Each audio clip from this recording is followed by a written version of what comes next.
I wish someone had told me these 7 credit card rules when I was starting out. It would have saved me from getting denied for credit cards that I should have easily qualified for. And it definitely would have prevented me from watching my credit score drop by 80 points in just 3 months. Here's the thing. Once I learned these golden rules, everything changed. I started getting approved for cards with higher limits, my credit score jumped by over 100 points, and I finally understood of how to use credit cards as a tool instead of letting them work against me. If you're tired of getting denied, or if you want to build your credit the right way from the start, these 7 rules will change the game for you. By the end of this video, you'll know exactly how to use your credit cards as they should, and trust me, rule number 6 is something that most people never think about, but it could be the difference between a 600 credit score and an 800. Here's something that blew my mind when I first learned it. Every single credit card company has their own hidden rules that determine whether or not you get approved or denied. And I mean every company. You could have an excellent credit score, let's say 760, and still get denied if you don't follow their specific guidelines. I learned this the hard way when I applied for 3 Chase credit cards in 1 month. I thought I had a good credit score, which meant an automatic approval.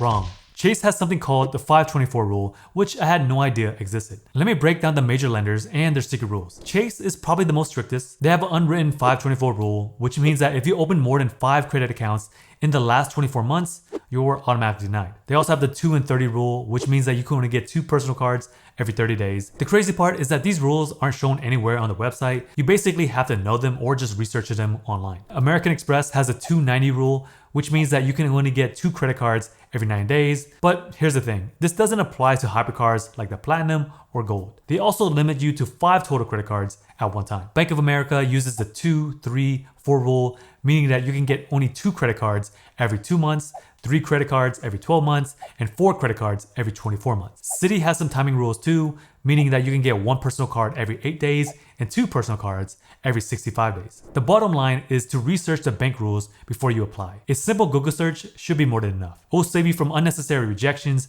and wasted hard inquiries on your credit report. This next rule alone can get you approved for higher credit limits than you ever thought possible. But most people mess this up without even realizing it. They report their take-home pay instead of their gross income, or they forgot about income sources that actually count. Here's what happened to me early on. I was reporting only my base salary from my main job. I completely forgot about my side hustle income and other money that was coming in. I basically was telling the banks I was making way less than I actually did. Then I learned that you should report your gross income that's before taxes. This includes freelance work, side business income, bonuses and commissions, investment income, alimony or child support, even your spouse's income if you have access to it. And here's something that most people don't know. You can also report non-taxable income like VA disability benefits when calculating your total. But here's the key. You want to be honest. This information is based on the honor system, so they will just take your word for it. But lenders will have their own way to determine whether or not you are telling the truth. Getting your income right can be the difference between a $1,000 limit and a $10,000 credit limit. And higher limits mean lower utilization rates, which can boost your credit score. A simple fix is to add up all of your income sources before applying and periodically updating your income in the personal information section of your account. This makes it easier for lenders to give you automated credit limit increases rather than you having to request one. The next rule is to time your applications like a pro. Timing your applications isn't just important, it's everything when it comes to credit card applications. I used to apply for credit cards whenever I felt like it.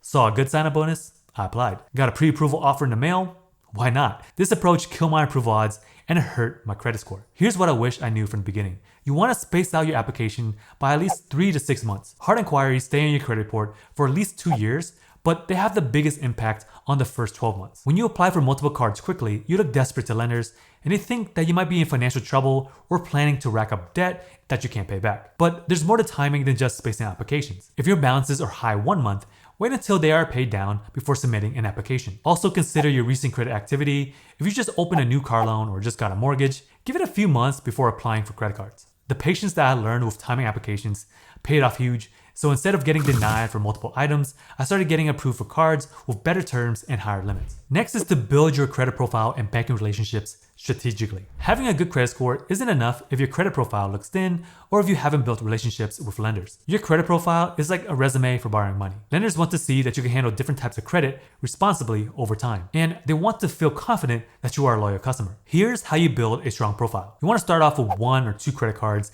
and use them responsibly for at least 6 months. Then consider adding an installment loan, maybe a small personal loan or a car loan, and this will show that you can handle both revolving credit and fixed payments. The magic number is around 7 to 10 different accounts reporting to your account over time. So spread this out over years and don't open them all at once. But here's what most people miss. the relationship side of banking. When I applied for my Navy Federal flagship card after banking with them for years, I got approved instantly with a $25,000 limit, way higher than expected. Even though I barely used my account, I had history with them. So here's how you can use this. Consider opening up a checking or savings account with banks before applying for the cards. For existing relationships, stay in good standing, meaning no overdrafts or late payments. But remember, banks also track your relationships with competitors. If you have multiple cards from different issuers, some banks like Capital One may be less likely to approve you since they prefer customers with fewer banking relationships. Now, this next rule can literally put hundreds or even thousands of dollars back in your pocket every year. Yet, most people completely ignore it. I used to be one of those people.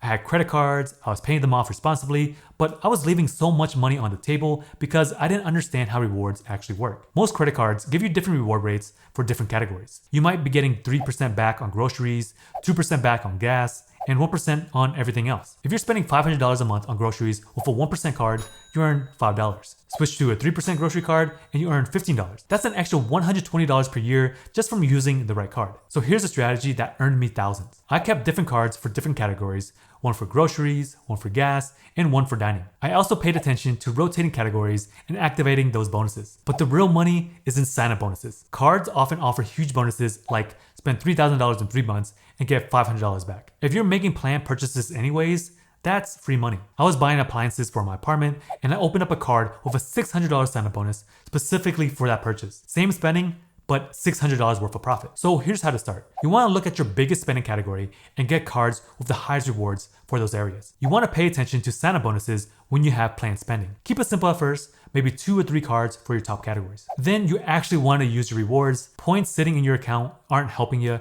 because inflation is real with points and miles since devaluations happen all the time. This strategy has earned me over $3,000 last year on spending that I was gonna do anyways. I do have a link down below where it shows my top credit cards, so check it out if you're in the mood for a new card. This next rule can make or break your credit score, and it's something that you need to monitor constantly. Credit utilization, which is how much of your credit is used compared to your limits, makes up 30% of your credit score. It's the second most important factor after payment history. Most people know to keep utilization under 30%, but here's what they won't tell you. Under 10% is even better, and between 1 to 6% is where you see the highest credit scores. But there's more to it than just your overall percentage across your cards. Individual card utilization matters too. Even if your overall utilization is low, having one card maxed out can hurt your score. Here's what most people get wrong. They focus on paying off their balances after the statement closes. But what really matters is the balance right before the statement closing date, because that's the number that gets reported to the credit bureaus. The solution is to pay down your balances before your statement closes. This way, a low balance gets reported, putting your credit utilization in the best position possible. Here's a strategy that most people miss. You want to ask for credit limit increases on your existing cards. If you double your credit limit but keep the same spending, you'll automatically cut your utilization in half. I do this every 6 months on cards that I've had for a while. It's one of the fastest ways to improve your credit score without really changing your spending habits. So remember, utilization is calculated monthly, so this is something that you need to stay on top of consistently. The final rule might be the most important one, especially if you made mistakes in the past. Here's the truth. Even one negative mark on your credit report can tank your approval odds regardless of your current credit score. I see this all the time. Someone has rebuilt their credit, their score looks good, but they still have an old collection account or a charge-off sitting on their report. Banks see this negative mark and think twice about approval. The good news is that you're not stuck with these marks forever, and many of them can be removed if you know what you're doing. Late payments, collections, charge-offs, even bankruptcies can be disputed and removed from your credit report. I learned this lesson in my military days, when I had late payments show up on my report that I never even knew about. It was dragging down my score and costing me approvals. Once I got it removed, my score jumped 80 points almost overnight. The process isn't complicated, but it does take some time and the right approach. You need to know what to dispute, how to dispute, and what to say in your dispute letters. Some people try to handle this themselves, but get frustrated with the back and forth with the credit bureaus. Others hire expensive credit repair companies that charge hundreds of dollars per month. But there is a better way. If you are serious about cleaning up your credit and getting the approval for cards that you want, then you need the right tools to make it happen. This is exactly why I created Credit Rehab Pro, my DIY credit repair software that makes the whole process simple and affordable. Instead of paying credit repair companies hundreds every month, you have instant access to proven dispute strategies, letter templates, and step-by-step guidance for the fraction of the cost. Just last month, Michael used Credit Rehab Pro to remove 6 collection accounts from his report. He was able to collectively increase his score by 225 points. And Tyshawn was able to remove 16 student loan accounts from each one of the credit bureaus. Now his credit score is in the 700s. If you're dealing with negative marks from past mistakes, Don't let them hold you back any longer. Credit Rehab Pro gives you everything that you need to clean up your credit report and start fresh. Scan the QR code on the screen or click the link down in the description to get started today. For more videos on how to increase your credit score, check out this video over here.